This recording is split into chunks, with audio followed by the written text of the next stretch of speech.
Assalamualaikum warahmatullahi wabarakatuh. Perkenalkan, nama saya Sylvia Alfiana. Saya ingin mempresentasikan tugas perilaku organisasi.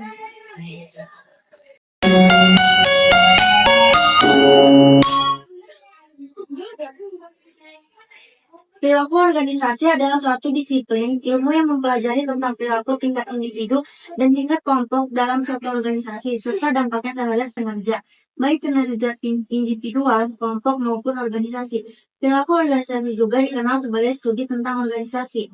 Studi ini adalah sebuah bidang akademik khusus yang mempelajari organisasi dengan memanfaatkan metode-metode dari ekonomi, sosiologi, ilmu politik, antropologi, dan psikologi.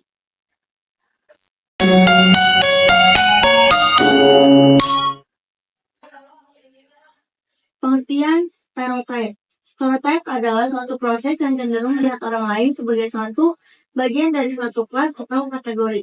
Selain itu, di stereotype ini terdapat suatu persetujuan umum di atas sifat-sifat yang disandang. Timbulnya suatu perbedaan antara sifat yang disandang dengan sifat-sifat nyatanya.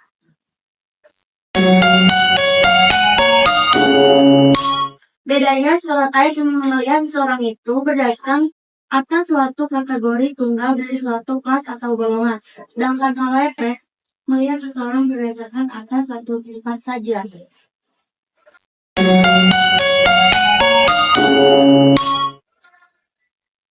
Pengertian komunikasi.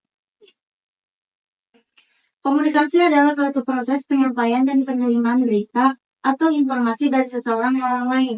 Suatu komunikasi yang tepat tidak akan terjadi kalau tidak penyampaiannya berita tadi menyampaikan secara patut dan penerima berita menerimanya tidak dalam bentuk distorsi. Barnard menjalin konsep komunikasi dengan konsep otoritasnya. Pengertian komunikasi. 1.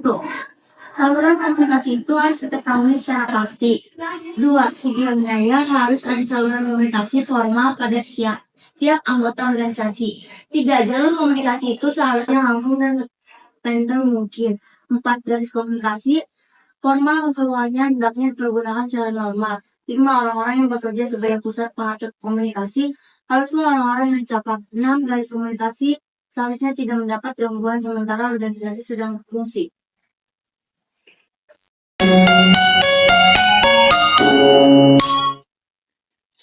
Selanjutnya, pengertian sifat informasi.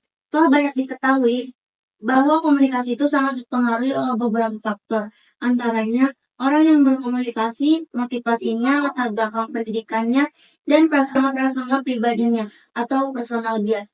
Adapun sifat dari informasi yang datang sangat dipengaruhi oleh jumlah besar, sedikitnya informasi yang diterima, cara penyajian dan pemahaman informasi, dan proses umpan balik.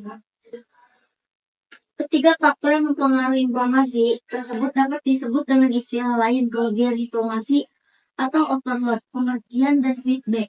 Sifat informasi. 1. Orang-orang akan gagal dalam memperhitungkan informasi. 2. Pola reaksi kedua ialah banyak membuat kesalahan. 3. Reaksi ketiga ialah menunda atau menumpuk pekerjaan. 4. Pola reaksi keempat menurut Miller adalah penyaring.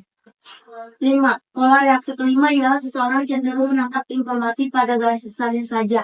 Pengertian sifat informasi yang datang juga sangat dipengaruhi oleh pengertian dan pemahaman penerima informasi. Dengan demikian, informasi yang disampaikan oleh seseorang sebagai sumber informasi kepada orang lain sebagai penerima informasi.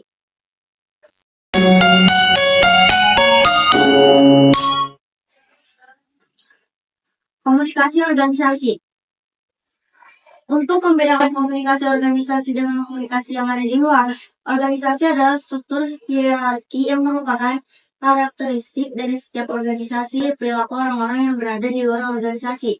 Dalam berkomunikasi tidaklah mengikat karena tidak ada struktur hierarki. Secara tradisional, struktur organisasi dipandang sebagai suatu jaringan tepat mengalirnya informasi. Oleh karena itu, dalam hubungannya dengan suatu jaringan, maka isi komunikasi akan terdiri dari hal-hal berikut: instruksi dan perintah untuk dikerjakan atau tidak untuk dikerjakan selalu dikomunikasikan ke bawah melalui rantai komando dari seseorang kepada orang yang berada di bawah hierarkinya langsung. Laporan, pertanyaan, permohonan selalu dikomunikasikan ke atas melalui rantai komando dari seseorang kepada atasannya langsung. Lanjut. Komunikasi antar pribadi. Komunikasi antar pribadi ini sebenarnya sama dengan pengertian komunikasi yang sudah dikenal pada umumnya. Secara formal dapat diartikan sebagai proses penyampaian berita yang dilakukan oleh seseorang dan diterima berita tersebut oleh orang lain atau kelompok kecil dari orang-orang dengan suatu akibat dan umpan balik yang segera. Komunikasi antar pribadi. Suatu komunikasi antar pribadi bisa efektif nampaknya dapat dikenal dengan 5 hal. Berikut ini yaitu 1. Keterbukaan, 2. Empati, 3. Dukungan, 4. Kepositifan, 5. Kesamaan.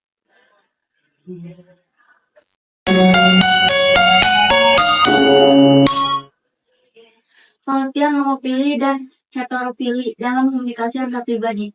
Homopili menunjukkan pada suatu derajat kesamaan antar dua pihak yang terikat. Dalam komunikasi antar pribadi, antara pihak penyampai dan penerima informasi. Sedangkan heteropili menunjukkan pada derajat perbedaan antara dua pihak tersebut. Kesamaan dan perbedaan ini hanya menunjukkan pada karakteristik seperti misalnya umur, agama, sandaran politik, status keuangan, tingkat pendidikan, dan yang sejenisnya.